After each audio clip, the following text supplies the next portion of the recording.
Olá, maldinha fixe, e bem-vindos de volta ao Subset. Eu sou o vosso narrador pessoal. Hoje temos 3 histórias que são de ir ao ar e não voltar.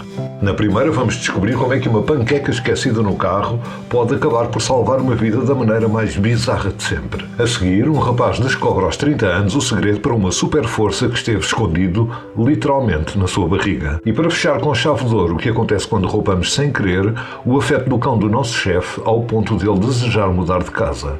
Agarrem-se bem aí desse lado porque as histórias de hoje são do arco da velha. Vamos a isto. A história é bastante simples, na verdade. Eu vivo no Texas e num dia quente de verão, com o gênio absoluto que sou, deixei 2 panquecas dentro do carro.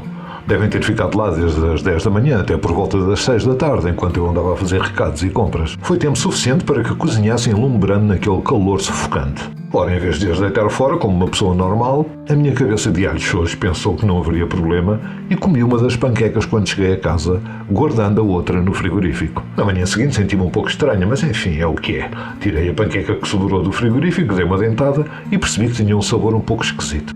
Pensei que fosse apenas o típico sabor a frigorífico. Fui sair com a família a um buffet e sentia-me esquisita.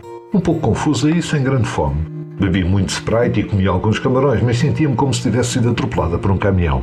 Umas horas mais tarde, mesmo antes de ir para a cama, o meu corpo decidiu que me ia fazer arrepender de todas as decisões que já tomei na vida. Fui atingido pela pior febre, arrepios e dores que se possa imaginar. Sabem quando estamos tão inchadas que sabemos que precisamos de vomitar para nos sentirmos melhor? Pois bem, enquanto me debatia para encontrar uma posição confortável na cama, percebi que tinha de vomitar, mas tinha que ser já. Corri para a casa de banho mesmo na hora certa. Perfeito, pensei que a essa altura já podia voltar para a cama, mas não. Devo lá ter ido pelo menos umas 8 vezes. Eram 2 da manhã e a minha garganta estava completamente em carne viva. Tinha de ir trabalhar dentro de poucas horas, mas sentia-me como se estivesse a sonhar. Estava bastante confusa. Disse à família que achava que precisava de ir às urgências. Afinal, eu estava com uma septicemia grave. Acabei por ser transferida para o hospital, onde me mantiveram durante uma semana ligada a antibióticos intravenosos e a sentir-me como a própria morte. Enquanto me faziam uma série de testes e exames, os médicos disseram-me algo do género: olhe que tem uns quistos em ambos os ovários.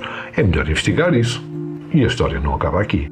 Durante os exames também encontraram uma estranha lesão óssea lítica na minha anca e no fémur. Mais testes, mais exames e surpresa, eu tinha o mieloma múltiplo.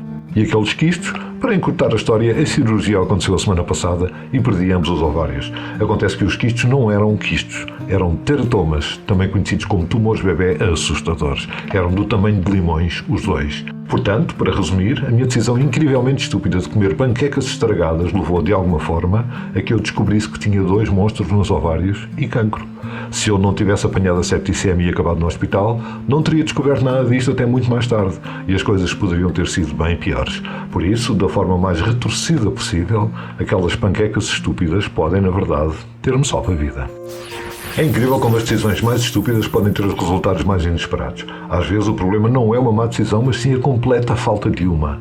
A história que segue é sobre um tipo que passou 30 anos da sua vida a ignorar uma parte fundamental do seu corpo, até que a mulher lhe abriu os olhos da forma mais hilariante possível. E diz assim: o meu equilíbrio sempre foi uma porcaria. Eu atribuo isso ao facto de, durante a puberdade, ter crescido uns 30 centímetros num único ano. Pensei que o meu corpo nunca se tinha ajustado ao novo centro de gravidade, por tudo ter acontecido tão depressa, e nunca mais pensei no assunto. Até que um dia estava eu a fazer alongamentos antes de uma corrida e passei para o alongamento do flamingo, aquele que uma pessoa se equilibra numa perna só. A minha esposa estava lá e ela gosta de brincar com a minha falta de equilíbrio. É só uma brincadeira, nada demais. Então lá estava eu a saltitar num pé, a abanar os braços, ela ria-se de mim e foi aí que disse as palavras que mudaram tudo. Ela comentou que parecia que eu não usava os abdominais para nada. Eu, o idiota do costume, respondi-lhe a perguntar porque é que havia de usar os abdominais se me estava a equilibrar na perna. Ela ficou a olhar para mim confusa e disse que o equilíbrio vem do core, da zona abdominal. Eu insisti que não, que estava a usar as pernas. Foi aí que ela, completamente incrédula, me perguntou quase a gritar se eu não contraía os abdominais de todo. Eu disse que não, que isso era estúpido, porque é que eu havia de precisar de contrair os abdominais para me equilibrar numa perna. Ela simplesmente disse-me para contrair os abdominais naquele mesmo instante, para o fazer e pronto. Então eu contraí os abdominais e de imediato parei de oscilar e fiquei perfeitamente direito. Ela, de olhos arregalados, perguntou se eu andava a equilibrar-me sem usar os abdominais deste tempo todo. Eu encolhi os ombros e disse que sim, que achava que sim, que não sabia que era preciso. A minha mulher estava pasmada a perguntar como raio eu tinha conseguido equilibrar a vida toda sem ativar o core. Eu só pude responder que o fazia mal, muito mal, que não sabia que era suposto fazê-lo. Ela explicou-me que tem que se usar o core para tudo, porque é que não seria preciso para o equilíbrio.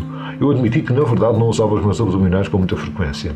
Depois disto, eu podia estar a fazer uma coisa perfeitamente normal, como pegar num dos nossos filhos ao colo, e a minha mulher perguntava-me sempre se eu estava a contrair os abdominais.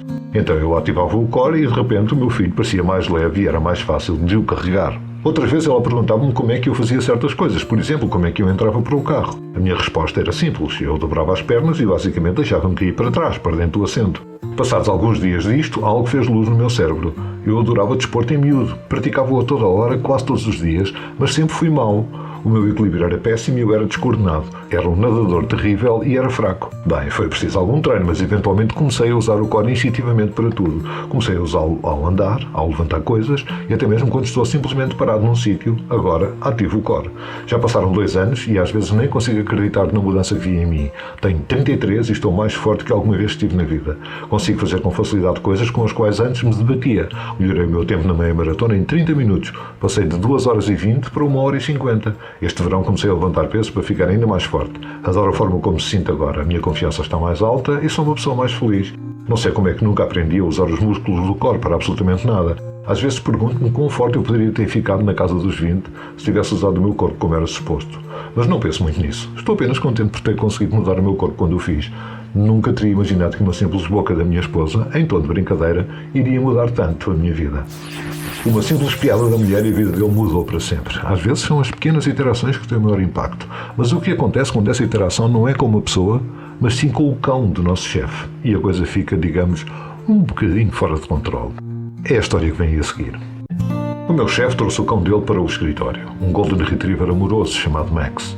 Estava toda a gente a fazer-lhe festas, a dar-lhe biscoitos, essas coisas. Eu mantive-me na minha. Não confio muito em cães que confiam em toda a gente. Depois chegou a hora do almoço. Eu estava a ter um dia bastante complicado. Sentei-me na copa, sozinho, a comer uma massa triste, enquanto ouvia Landslide do Fleetwood Mac. O Max entra, olha para mim. Pousa a cabeça no meu colo como se soubesse exatamente o que eu estava a sentir.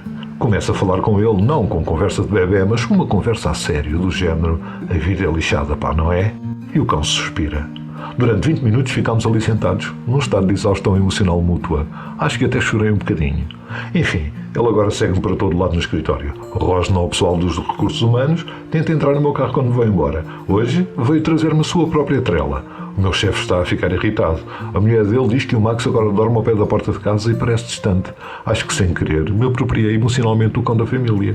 Devo devolvê-lo ou isto agora é uma custódia partilhada? E pronto, que fartote de histórias, desde revelações médicas que vieram de onde menos se esperava, a descobertas de superpoderes abdominais e raptos caninos por acidente. Isto hoje foi um 3 em 1 do caraças. Agora quero saber de vocês, já vos aconteceu descobrirem alguma coisa completamente básica sobre o vosso corpo que andaram a fazer mal a vida toda? Ou já criaram uma ligação tão forte com o animal de estimação de outra pessoa que quase o levaram para casa? Deixem as vossas histórias aí nos comentários que eu quero ler de tudo. Se curtiram este vídeo, já sabem como é que a coisa funciona. E cliquem no botão do gosto, partilhem com as pessoas conhecidas e se ainda não o fizeram, subscrevam o canal para não perderem pitada. Fiquem bem e até à próxima. Abreijos!